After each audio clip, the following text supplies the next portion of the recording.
RCR, la red que comunica y une al Perú.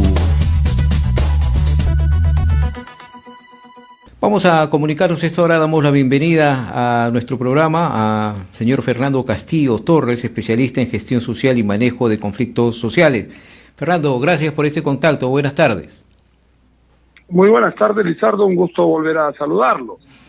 Sí, las gracias nuevamente. Se ha conocido ya, Fernando, esta decisión de la empresa minera Newmont de postergar su decisión de inversión de su proyecto Yanacocha Sulfuros hasta el año 2024. ¿Cómo calificas esta decisión? ¿Es una mala noticia, un duro golpe para el sector? Bueno, en realidad, efectivamente hemos sido testigos en estos días de lo que ha significado el anuncio, la comunicación oficial de Newmont para posponer, digamos, su inversión hasta el año 2024. Esta comunicación oficial expresa varios factores exógenos para el país, implica que hay condiciones generadas por la guerra entre Ucrania y Rusia que hace que, adicional a otros temas que son propios de la coyuntura internacional, hayan obligado a Newmont a tomar una decisión de esta naturaleza. Uh-huh.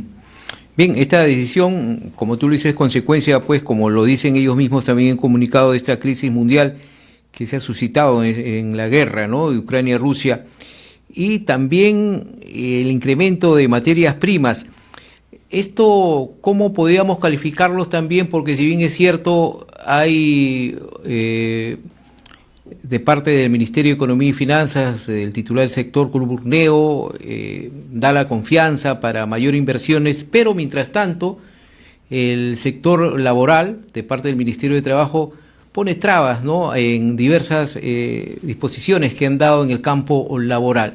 ¿Hay una contradicción? ¿Cómo podemos analizar este tema, Fernando?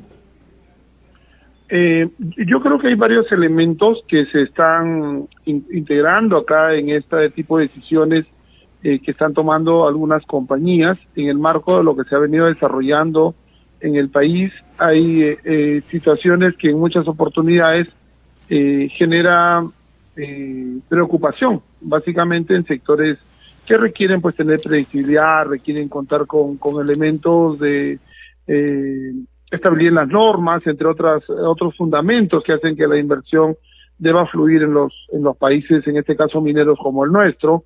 Hay algunas cosas que son importantes resaltar también en medio de esto. El mismo ministro de Economía y Finanzas ya ha indicado que los temas de tributarios, por ejemplo, no van a tener ningún tipo de alteración o movimiento, no habrá aplicación de nuevos impuestos, adicionales a tanto el impuesto a la renta o demás formas, de manera que por el lado tributario, por ejemplo, hay un tema que podría decirse que estamos llegando a un nivel de estabilidad o tranquilidad.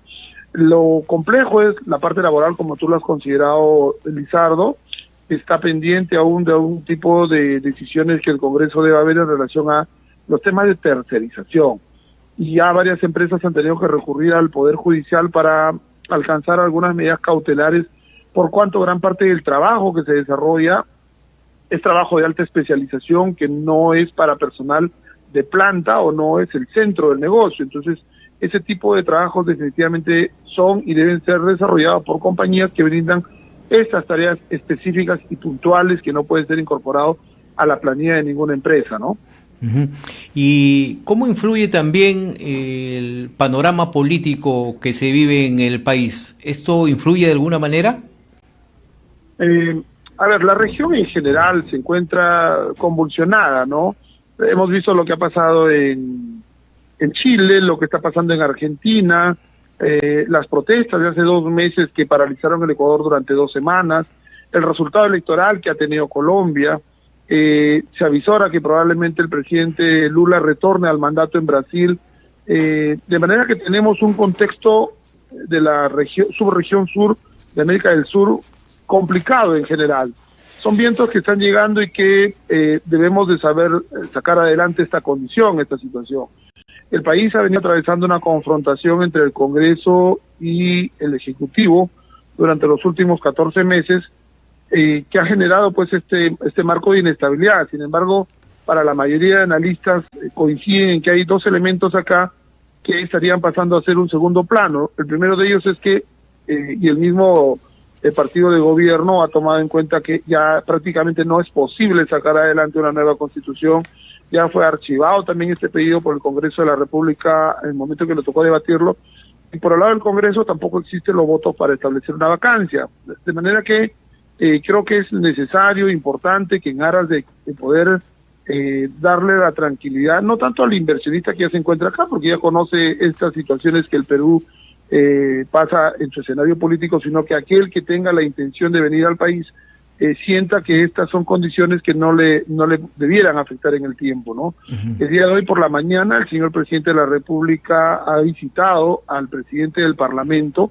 Entiendo que hay un conjunto de temas que están tratando de encontrar una agenda común en materia de seguridad, en materia de respeto a las instituciones, respeto a la división de poderes, que creo que es fundamental si hablamos de la posibilidad de tener un entendimiento entre los poderes del Estado. Un elemento adicional que hay que tomar en cuenta es que el BCR el día de hoy ha reducido su estimado de crecimiento de 3.2 a 3%.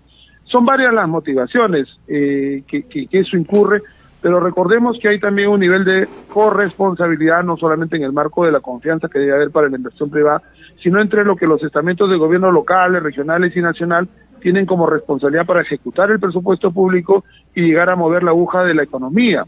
Cuando no tienes inversión privada, tratas de compensar con la inversión pública.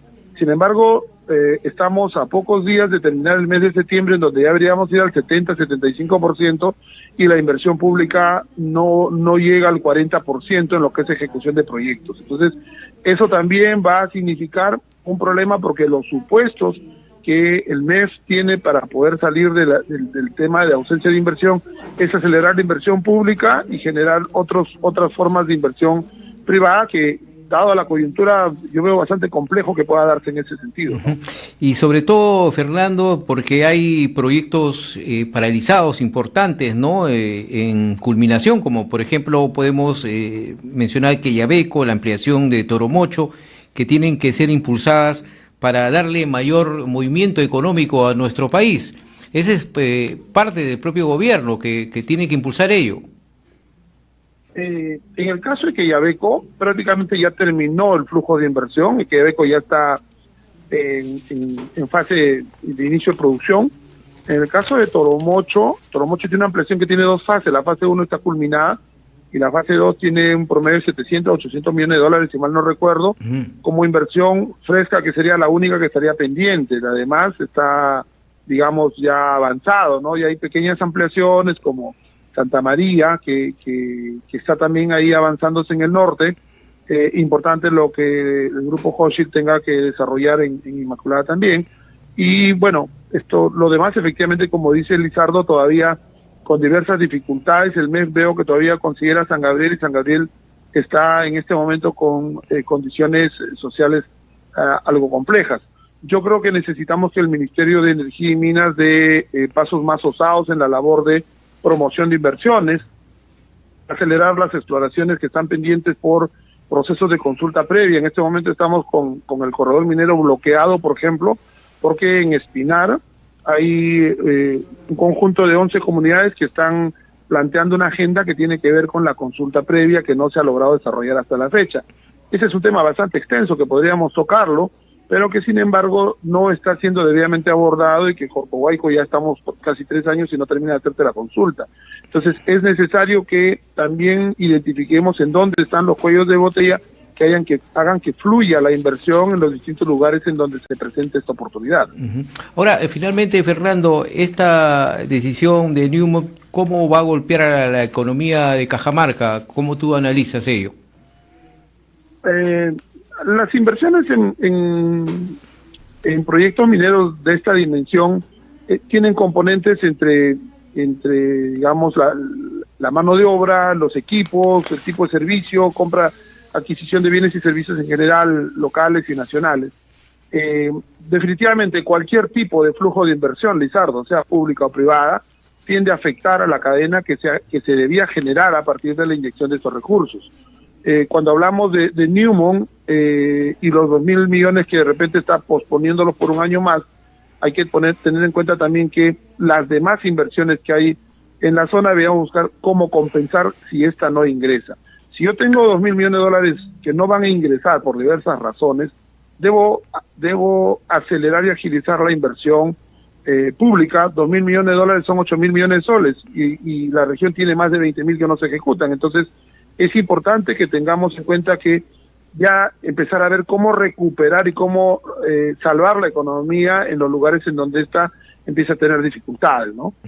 Y lo importante es este anuncio también, bueno, si se comenzó el comunicado con esta decisión, pero han advertido ellos que la compañía va a seguir con una inversión de 350 millones de dólares para la construcción de 2 plantas de tratamiento de agua, ¿no? Sí, ahora Newmont ha tenido avances importantes en cuanto a incorporar en sus inversiones el flujo social. Era muy débil anteriormente, pero entiendo yo que hace 2 o 3 años ha tenido una mejora también muy importante y que hay que tomar en cuenta que está incorporando elementos que sean también de valor y que le genere empatía con las comunidades con las cuales se está trabajando. Es muy valioso ver que haya tenido esta, llamémoslo así, una overjoleada social la compañía para poder mirar desde otro ángulo las demandas que las comunidades que la rodean también están planteando, ¿no? Bien, Fernando, muchas gracias por este contacto. Vamos a seguir hablando de esta situación, vamos a ver cómo se maneja más adelante. Esperemos que se mejoren las cosas en nuestro país. Muchas gracias, Fernando. Buen fin de semana. De igual manera, mi querido Lizardo, un abrazo y un saludo también para todos los oyentes de RCR. Un abrazo. Bien, hemos estado con Fernando Castillo Torres, especialista en gestión social y manejo de conflictos sociales aquí en RCR, Red de Comunicación Regional. RCR, la red que comunica y une al Perú.